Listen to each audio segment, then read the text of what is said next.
menyebutkan salah satu adat istiadat yang berasal dari daerah Oku Selatan, yang dikenal masyarakat sini dengan sebutan pemberian adop atau gelar.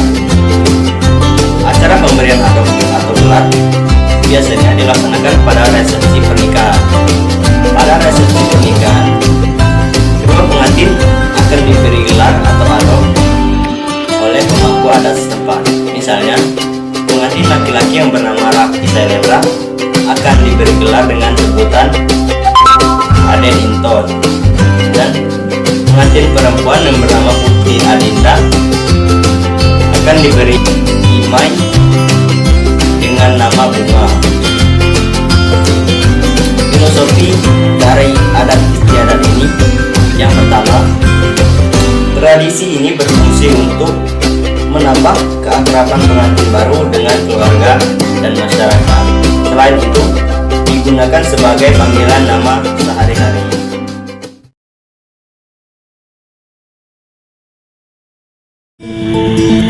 Awal mula adanya kain tapis ini pada tahun abad ke-12 sampai 13, yakni pada zaman Hindu. Awal pembuatan kain tapis sendiri ini ditenun secara tradisional oleh ibu-ibu maupun remaja dengan jangka waktu berhari-hari.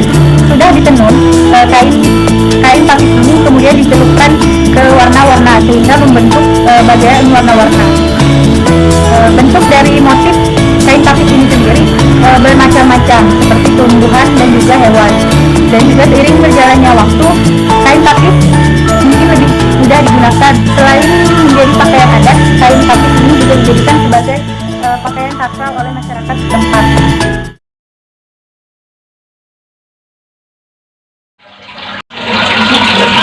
Baju adat Betawi yang biasa digunakan untuk kegiatan sehari-hari itu biasanya menggunakan baju koko. Contoh pakaian atau baju adat yang biasa digunakan sehari-hari itu adalah seperti yang saya gunakan pada saat ini.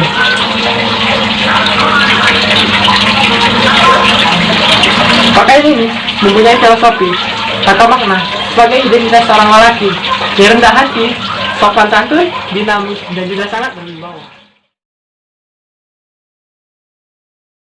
Mempunyai tradisi bela diri atau biasanya disebut dengan silat Betawi. Baiklah, setelah ini saya akan memperagakan beberapa gerakan dari silat Betawi. Saksikan.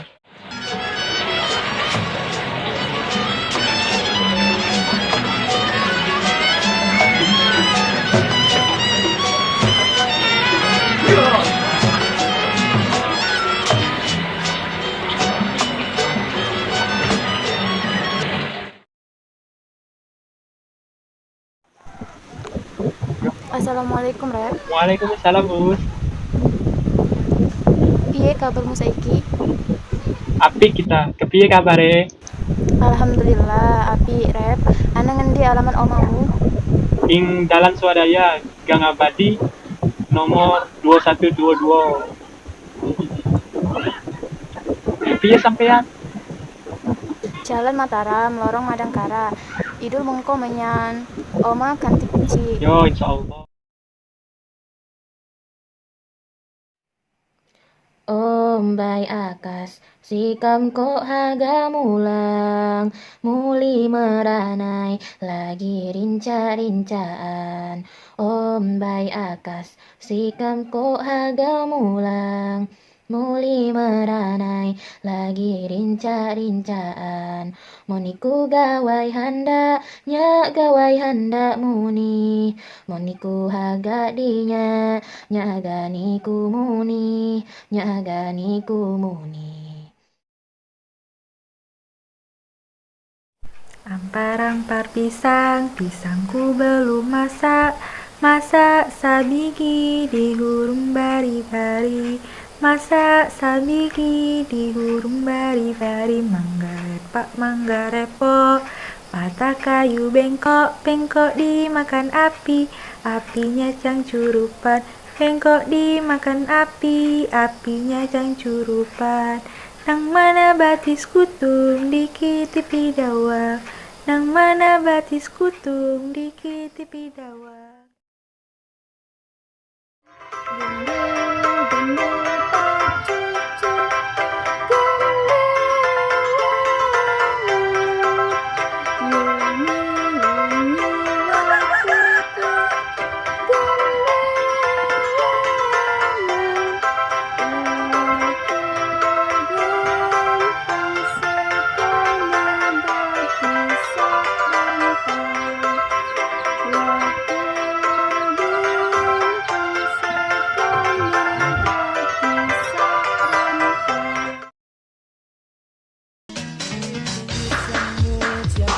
sakit naik di atas. Injit semut, walau sakit jangan dilepas. Injit semut, jaga sakit naik di atas. Injit semut, walau sakit jangan dilepas. Di dalam budaya adat Minangkabau, pantun merupakan bagian dari petua yang biasanya disampaikan pada saat acara-acara adat, misalnya pada saat acara pernikahan. Menyampaikannya pun dalam bentuk murindak. Misalnya pada saat pernikahan, pemangku adat akan menyampaikan pantun nasihat yang tertuju kepada kedua mempelai.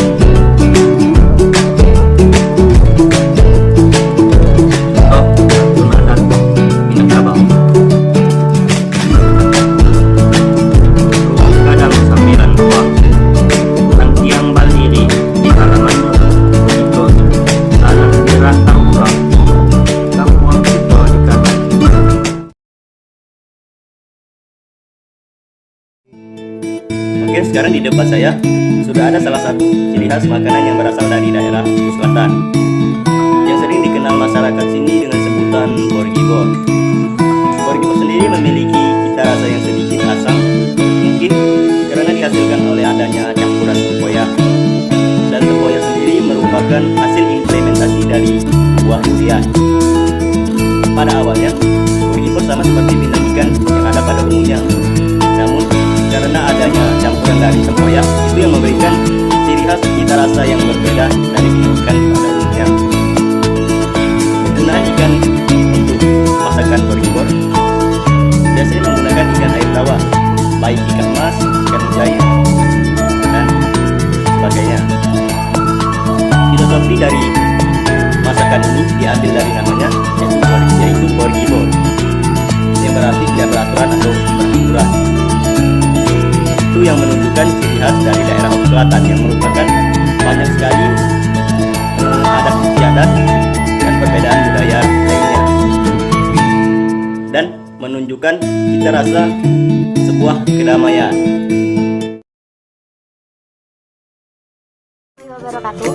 Laksan adalah makanan khas dari Palembang. Pada dasarnya, laksan ini mirip seperti pempek, tetapi laksan ini disajikan bersama dengan kuah santan, sedangkan pempek itu bersama dengan cuka. Bahan utamanya yaitu daging giling ikan beserta tepung sagu. Dan kuah santannya ini sangatlah gurih karena ditambah dengan bumbu-bumbu seperti ebi dan penyedap-penyedap lainnya. Yang pertama adalah makanan khas dari Jambi, yaitu bolu kojo.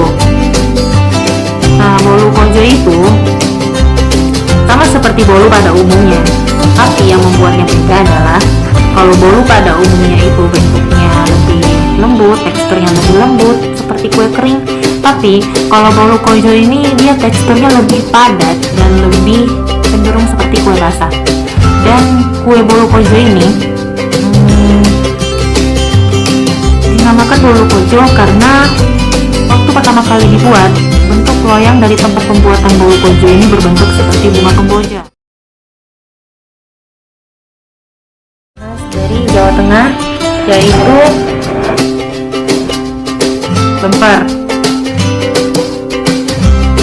Nah, lemper ini adalah makanan khas dari Jawa Tengah, khususnya Yogyakarta. Nah, lemper ini di zaman dulunya isinya itu berupa parutan kelapa yang sudah diberikan bumbu. Tapi kalau zaman sekarang dia isinya udah beragam, mulai dari abon, daging ayam cincang, dan daging sapi cincang. Nah,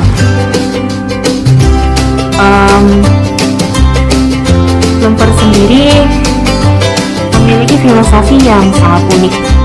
Kalau dalam bahasa Jawanya artinya adalah yen dilem atimu oleh lemper.